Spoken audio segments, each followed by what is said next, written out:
So we are going to head directly to the first session of this conference, which is a panel discussion. We are honored to have several world-leading psychiatrists for this session. So I'm going to actually invite our panelists to have a seat in the front. So our three distinguished speakers or panelists for this first session include Professor Thomas Schulze, the WPA President-elect, Professor Paul Summergrad, the WPA Secretary of Finance, as well as Professor Alexander Moreira-Almeida, who received the 2025 American Psychiatric Association Oscar Pfister Award for outstanding contributions to psychiatry and religion. And I'm going to introduce them one by one just in a few minutes. So this panel is titled Spirituality and Psychiatry, Challenges and Perspectives, Insights from Global Leaders. And we have tasked our panelists with several questions that we would appreciate their insights. So we want them to comment on what has been accomplished so far in the interface between spirituality, religion, and psychiatry, their vision of the ideal future of this interface, the challenges and barriers and strategies to help build this future, as well as any additional comments that they might have on this interface. So I'm just going to introduce our first panelist, who is Professor Thomas Schulze. Professor Schulze had medical training in various countries, in Bavaria, Bahrain, Catalonia, and US. And he received his psychiatric training in Germany and the US. Since 2014, he has held the position of chair and director of the Institute of Psychiatric Phenomics and Genomics at the Ludwig Maximilian University of Munich. Since 2019, he's joined the faculty of the Department of Psychiatry and Behavioral Sciences of SUNY Upstate Medical University in Syracuse, USA, where he holds an appointment as clinical professor. His research focuses on genotype-phenotype relationships and personalized medicine approaches in psychiatric disorders. He has over 400 papers, his H-index being 77, according to Web of Science, and 105, according to Google Scholar. And he has received too many awards, that I can name here. He's a fellow of the American College of Neuropsychopharmacology, and he served as the president of the association in 2015. And between 2016 to 2020, he was the president of the International Society for Psychiatric Genetics. And in 2021, he was elected into the German Academy of Sciences. In 2023, he was elected as the president-elect of the WPA, and he's going to start as the president of the WPA commencing in 2026. And he speaks German, English, French, Catalan, Spanish, Latin, with a basic knowledge of Italian and a beginner's knowledge of Arabic. So who's going to be a better person to be the WPA president? So it's my honor to introduce and invite Dr. Schulze to say a few words, of welcoming remarks, and then proceed to his comments on this area. Thank you very much.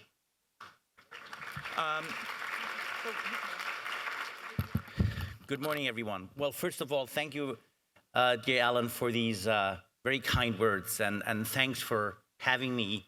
Thanks for having WPA. I'm really fascinated. It's, there are not so many sections of the WPA that hold meetings of that size and in such a nice environment. And it started out yesterday, and David said something about food. Excellent food yesterday. Really divine food, I might say. So that was a good start. So I'm here, I think, right now just representing the World Psychiatric Association. Maybe not everyone has heard about that organization, but who are we? We represent more than 250,000 psychiatrists all over the globe, in 123 countries, in 147 professional societies. And this year, hopefully, Tajikistan will join, and I'm still working on Oman, so we may have 125 countries and 149 societies. But we are more than just an umbrella organization. We're more than just a super administration of administrations. We bring together experts from around the globe, from all walks of life, from all walks of psychiatry, and we do this in regional. We have zones, sort of chapters, and we have 66 sections, scientific sections. This section being one of them. And that is actually, or these sections are actually what drive our society. It's not the glitzy world congresses that we hold every year. This year in September in Stockholm, you're all invited. But it's really that grassroots scientific work that these sections do. And the experts hail from all over the world. That's the great thing. It's a section that has members from around the globe, and they bring out the best of global psychiatry. So this is what we are. And sometimes what we are not political. So, and you can't when you have so many member societies and countries. We also, cannot always engage in the latest discussions when they become fears and so forth, because we really have to respect different cultures, ethnicities, and here spiritual thinking and religion. But we do care about psychiatry and the rights of our profession, the rights of people who seek our help. And in that regard, we do fight.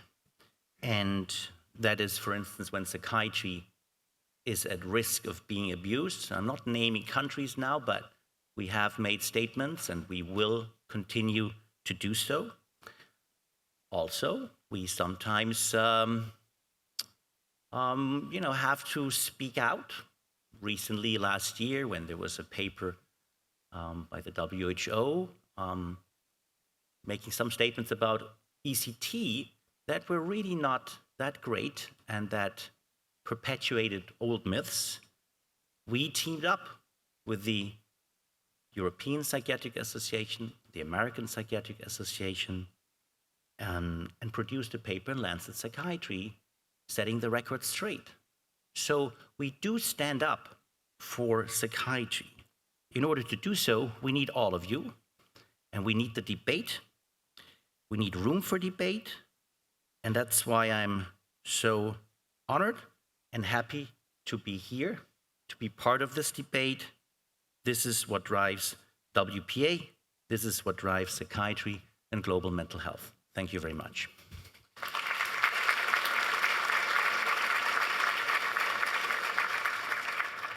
Thank you, Dr. Schulze. Are there any additional comments you would like to make about the future of the interface of spirituality and psychiatry? Well, thanks again.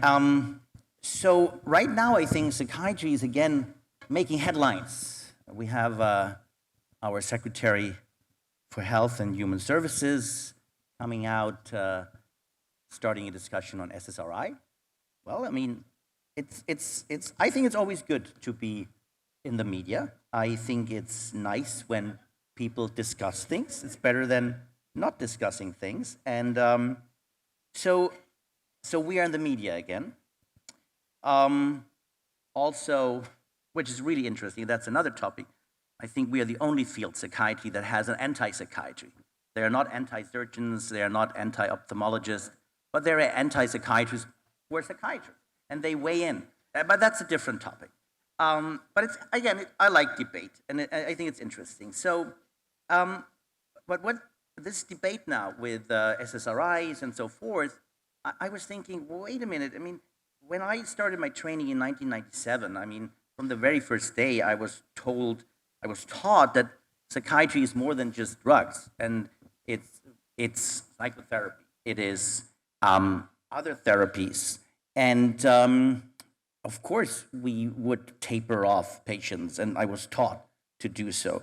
So it's interesting,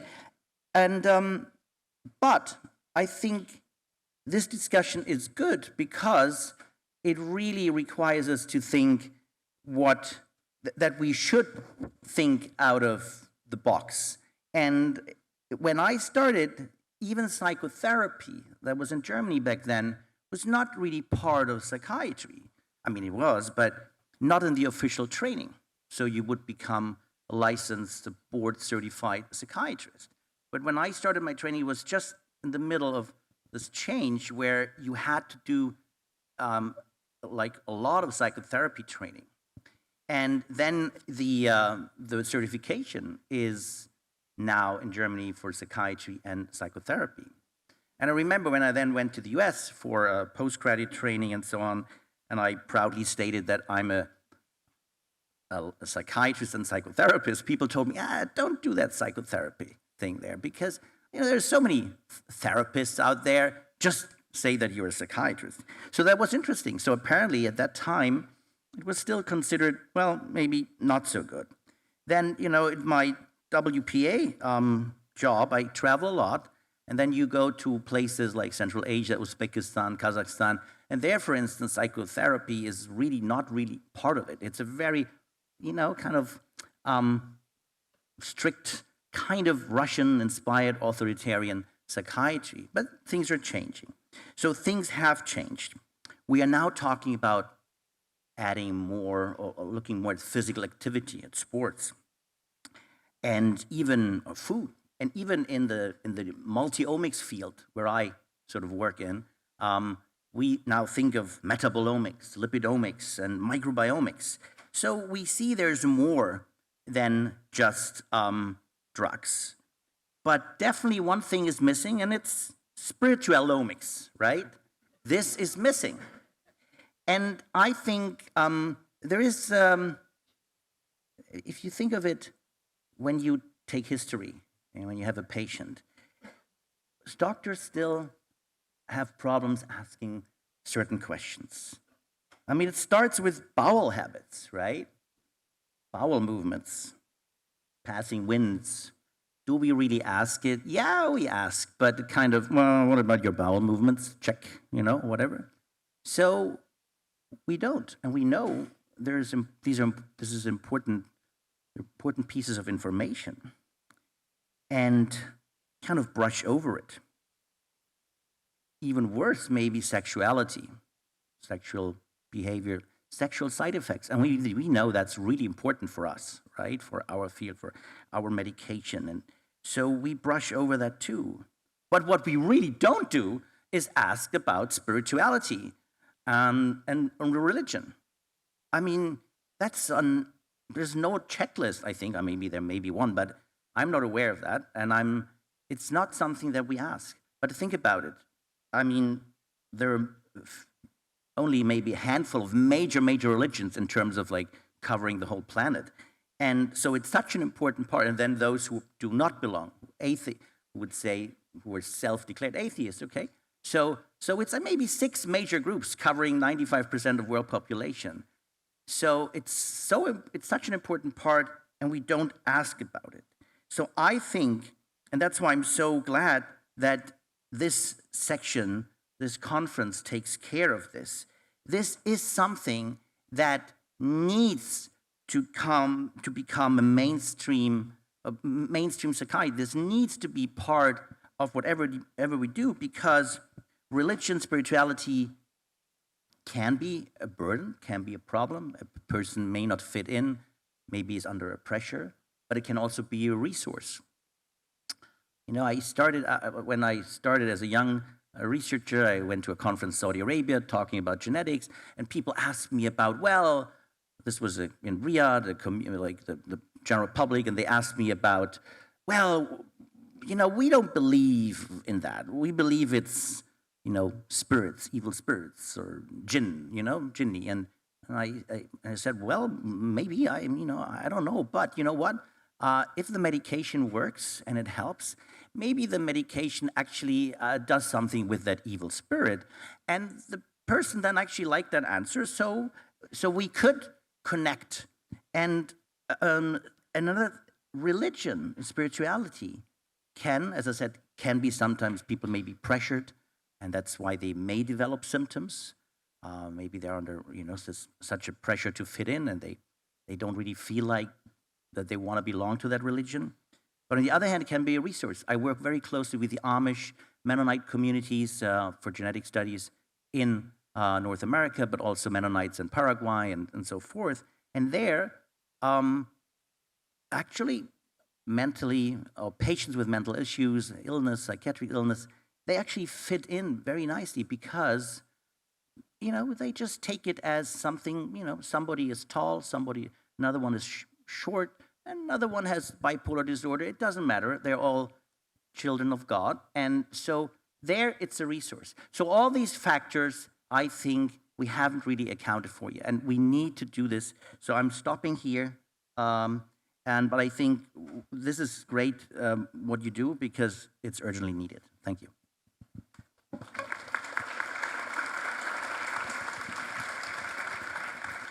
Thank you so much, Professor Schulze.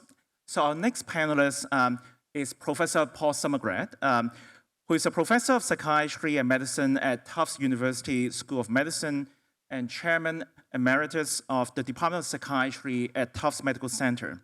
From 2004 until 2023, he was the Francis Arkin Professor and Chairman of the Department of Psychiatry at Tufts and Psychiatrist-in-Chief at the Tufts Medical Center. In 2014 to 15, Dr. Summergrad served as the 141st President of the American Psychiatric Association.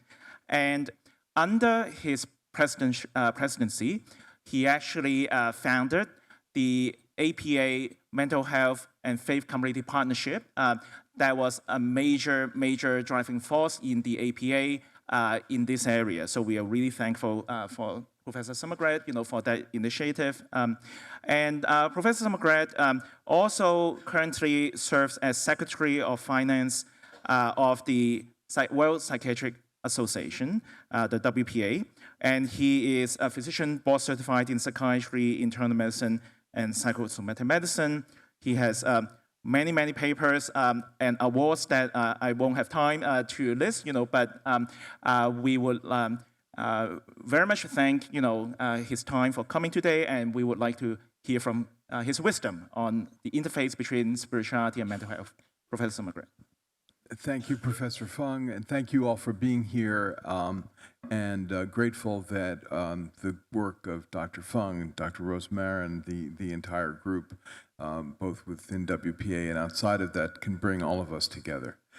It's particularly moving for me to be back at what was my home base for 20 years at Harvard Medical School. I trained here in psychiatry at the Massachusetts General Hospital, then was on faculty here for 20 years before I went across town to Tufts, and to be in the Joseph B. Martin Conference Center. I knew Joe Martin.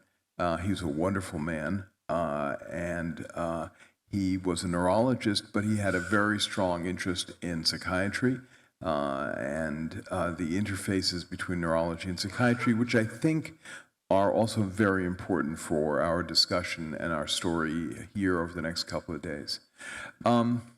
So I grew up in a non-religious tradition. I grew up in what was known as the Bundist tradition. It was a kind of union-based Jewish workers group of people who had emigrated from Russia, Belarus, Ukraine, various places to the United States. While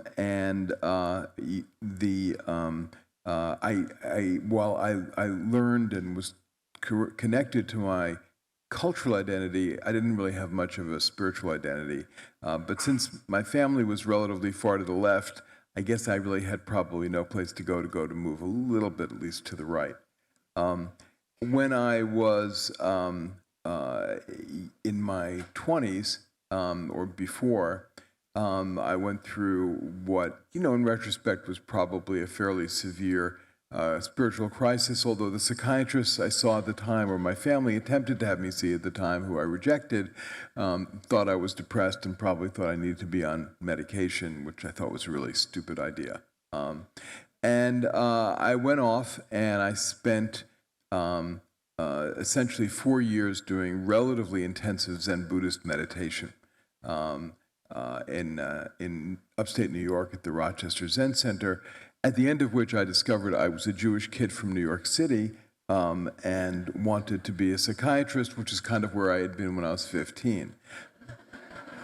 But what was different was that I had, through a series of very important experiences, been, as my tradition would say, delivered with an outstretched arm and a mighty hand out of what's known as Mitzrayim, Egypt. But Egypt has a spiritual meaning separate from its cultural meaning within the Jewish tradition.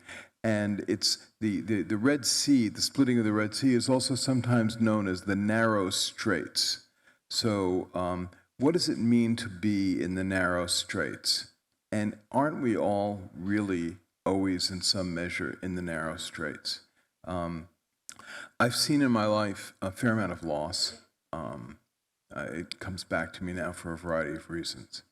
And, one of the qualities of deep spiritual experience that people report all over the world is a sense of wholeness, connection, lovingness, loving kindness, expanding beyond one's sense of self or reducing selfishness and embracing a boundary that is more incorporated of others.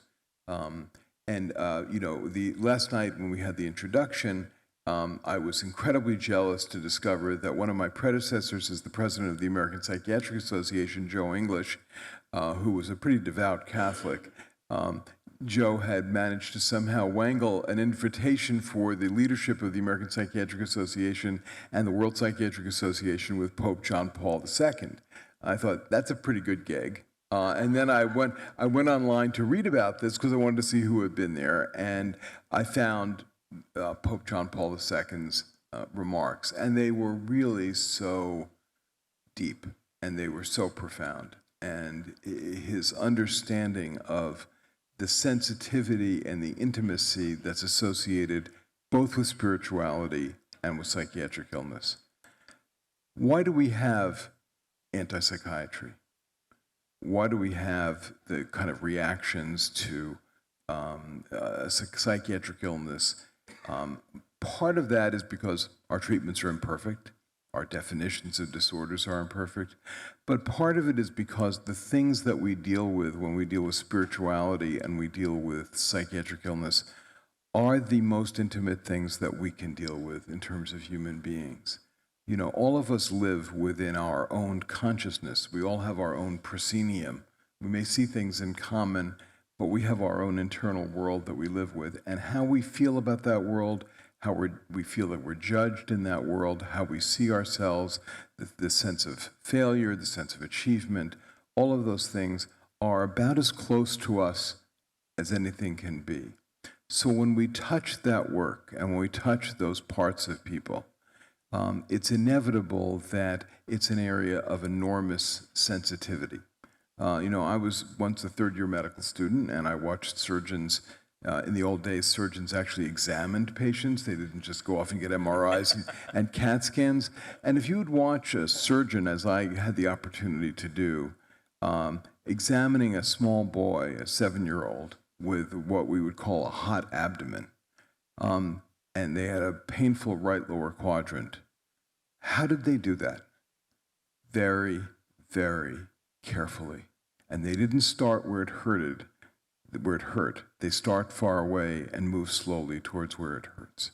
So I think that, as we think about these issues, one vector has to be the boundary between what is painful for people, what is causing them grief, sadness, fear, and how much that is tied to their sense of self, one. Two, the need to approach everybody that we care for with a great respect for their intrinsic dignity, not the dignity of their performance in the world, but the dignity of their being. And then thirdly, we need to leave open the possibility of mystery, of things changing, of things working out in ways that can't be experienced. In my tradition, in the great book, the Pirkei Avot, there is a saying, and my friends will tell me if I get this wrong, I don't have the Hebrew, but I'll say it in the English, that everything is foreseen and free will is given. So we live in a world of profound mystery. I mean, what am I? I'm conscious dirt, okay? So this is a mystery that we all live with, and we need to, on the one hand, be extraordinarily sensitive to that. And then I think we also, as psychiatrists, particularly as neuroscientists, we need to think about what are the things within neurobiology and the organization of brain and mental functioning that allow different states of consciousness and different states of being to come forward or not. And as we understand more about that, and I think this is an area where, for example, research in psychedelics can be very, very interesting because they do generate fairly powerfully and reliably deep religious experiences and indeed feelings of those feelings of spiritual awe are closely correlated with a feeling of recovery for people and health. That we also think about this from the neurobiologic side and the boundaries between consciousness and materiality. And again, very important and deep issues which we can learn an enormous amount from our colleagues within the various spiritual traditions. So welcome to Boston. If those of you who are not from here, it's a great town, and appreciate the opportunity to talk with you this morning. Thank you so much, Professor Summergrad. Our next panelist is Professor Alexander Moreira-Almeida, who is a professor of psychiatry at the Federal University of Juiz de Fora, UFJF School of Medicine, and founder and director of the Research Center in Spirituality and Health, NUPES, Brazil. He has been the founding chair of the Spirituality section of the Brazilian Psychiatric Association. He was a former chair of the WPA section on religion, spirituality, and psychiatry in 2014 to 2020. And during his chairmanship, he had coordinated with others the WPA position statement on spirituality, religion, in psychiatry, which has been an important guidance document in the field. He received the 2025 Oscar Pfister Award from the American Psychiatric Association for outstanding contributions to religion and psychiatry. He's authored more than 230 papers in peer-reviewed journals and book chapters that receive more than 10,000 citations with an H index of 51. More than 600 presentations at academic meetings in 20 countries. So I would like to ask Professor Alexander Moreira-Almeida to give his comments. Thank you very much. Thank you, Alan, Paul, Thomas, especially Paul and Thomas, for accepting our invitation. So kindly you are here with us, and thank you all for being here, for coming. And also I'd like to thank very much to David Rosemary and also to Charlotte for all the organizations, the amazing organization of this meeting. Okay, I've been in this field of medicine and spirituality for 31 years. Now, I started my first research in 1995 when I was a medical student. And I've seen enough the point of to be able to be eyewitnesses, to be eyewitness of a huge change in the field globally. When I started my training in the mid-1990s, usually in medicine there was, and in science in journals, medicine, psychology, and science in general, there was a quite prevalent believe in a very strict materialist scientism. The idea that everything that exists can be explained or reduced to is nothing but the movement of physical particles and force and things like that. And based on that, the idea of spirituality usually means that it is something transcendent, something beyond this material world that we live. This is probably the core of all spiritual traditions that we know. They believe that in some sense, or they believe or experience that in some sense there is something more than meet the eyes. You can call this God, spirits, ancestors, whatever. And based on this very strict materialist perspective, there is no this transcendent aspect of reality. So all spiritual beliefs were considered basically as primitive vestige of superstitions, cause or symptoms of mental disorders. Usually, being a religious or spiritual person was usually an indicative of have an immature personality or have some mental symptoms or something like that. It was strongly believed in most of the learned communities, at least in the Western world, that the spirituality would disappear throughout the 20th century. And with the development of science and rational thinking, all this would disappear. And usually it's believed that there is no place, used to be believed that there is no place for this stuff in medicine, science as a whole. Of course, I'm providing a very generalizing statement, but was kind of the spirit of that period, the zeitgeist that we were trained basically. However, nowadays, we are after the first quarter of 21st century, we know that religion and spirituality persists as very prevalent in the contemporary world.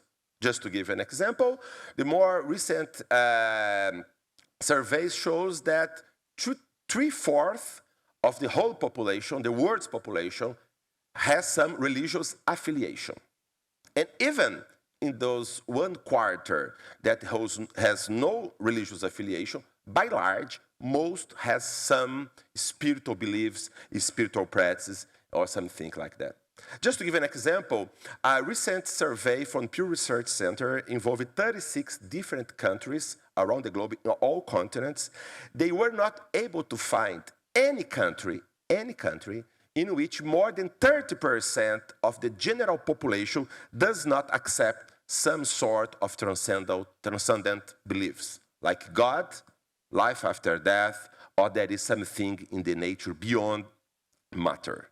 Just to give an example, in France, only 16% of people endorse this non-transcendent worldview of reality. In Canada, 14%. In the US, 8%. In Brazil, 1%. So this is one point. First, it's not true that the contemporary world denies the transcendent. And there is also another very interesting aspect. In this international survey, there was no correlation between educational level and belief in the transcendent, contrary to what many people think. Another very important aspect is now the literally thousands of empirical studies investigating the impact of spirituality and health.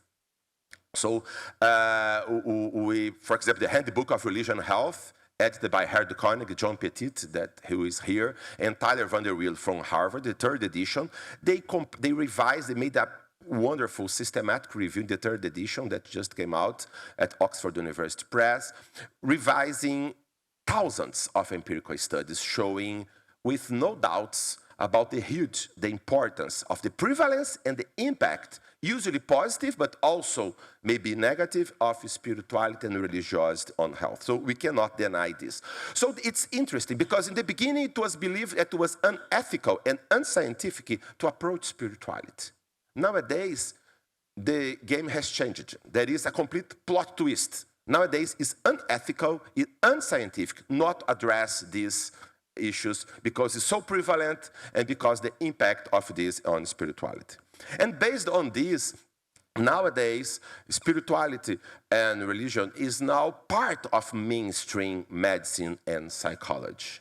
The major organizations and even scientific meetings include these topics in their programs, in their publications, and things like that. There are position statements on spirituality, like the American Psychiatric Association, the World Psychiatric Association, the American Medical Association, I think last year, has just published a statement also about the importance of spirituality in clinical practice. So this is where we are. But now, what are the challenges? So just reminding, we know nowadays that spirituality is very prevalent worldwide. It has implications to health, to clinical practice, and also we need to address this in clinical practice. And nowadays it's well accepted that all clinicians should at least take a spiritual history of their patients to ask this and to try to recognize what kind of spiritual resources the patients have and how can we stimulate them, like we stimulate other social research, psychological research, whatever, resources, I'm sorry.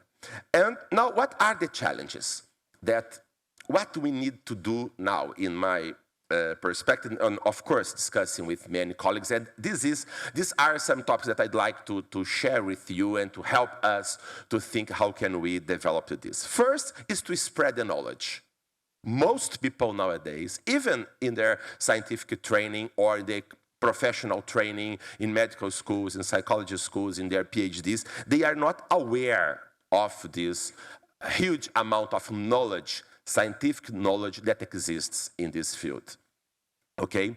The second point, we need to include this in the professional training and also in clinical medical education, on continuous medical or other professional education. So we need to establish curricula to help to integrate this in the official training of new professionals, and also how can we integrate this in continuous professional education for those who had already been formed. This is one major challenge. And the experience provided by David Rosmarin with his Spirit program, how can we integrate this, and they are training around the globe how to train clinicians to address spirituality in patients. Is a very inspiring initiative. We need more studies on curriculum implementation and development, perhaps have some basic, a standard curriculum that could be flexible enough to be adapted in different countries. We need to understand better the mechanisms of impact of spirituality on health. Last year, JAMA Psychiatry published a meta-analysis about social determinants of suicide. The strongest protective factor of suicide was religious involvement. But we don't know yet exactly the mechanisms by which religious and spiritual involvement impacts spirituality. So we need to understand this better. Also, how can we better integrate this knowledge in clinical practice? How can we also go beyond just taking spiritual history and help support patients in using their spiritual resources? We need to have ethical discussions about what we can do. We're not trespassing ethical barriers. And also, we need more research on this kind of investigations. And also, we need to study more spiritual experiences. Basically, all spiritual traditions are funded on spiritual experiences. They are called spiritual exactly because they claim to be some contact with some transcendent aspect of the universe or of the human beings. So we, as scientists, we need to go further in this investigation, even inspired by one of the Harvard professors, William James, 100 years ago, called us to to investigate and to pursue a radical empiricism, to try to investigate all sorts of human experience in a very bold but humble approach. So this is very essential. So finally, some ethical challenges. How can we work better with spiritual struggles? How can we work better with negative religious coping? There are several barriers, several challenges in doing this. Spiritual therapies. How can we study more spiritual therapies to understand it in some sense, to integrate it? Like meditation was a spiritual practice that in some sense was translated to medical practice. And how to integrate this knowledge in public health interventions. Two of the major mental health issues that we have nowadays, suicide and drug use, substance use and abuse. These two major mental health challenges that we have worldwide, spirituality is one of the most powerful protective factors. So how can we integrate this in our approach? Of course, respecting ethical barriers. So we cannot then avoid anymore this kind of discussion. And finally, as some colleagues discussed here, to discuss also the larger implications for psychiatry, for psychology, and for theology of a broader understanding of human nature. Perhaps we are more than just a bunch of atoms, neurons, or something like that. What is the actual implication for our worldviews, for our ethics, for our understanding of human being, and for our human life? Thank you very much. Thank you very much, Professor Moreira-Almeida. Now, we are almost coming to the end of the session, but I wonder if anyone has, we can take one question from the audience, and then we can take more. Okay, maybe two, yeah. Anyone? Okay, yes. Sharon Dickinson from Salem Hospital Chaplain. My question has to do with that nuance between a psychiatrist or psychologist, but I'm thinking of a psychiatrist who's especially caring and a good listener versus a chaplain whose sole role is to connect all those things that you've been talking about. Then the nuance between that, there's a fine line there. Thank you. Our panelists?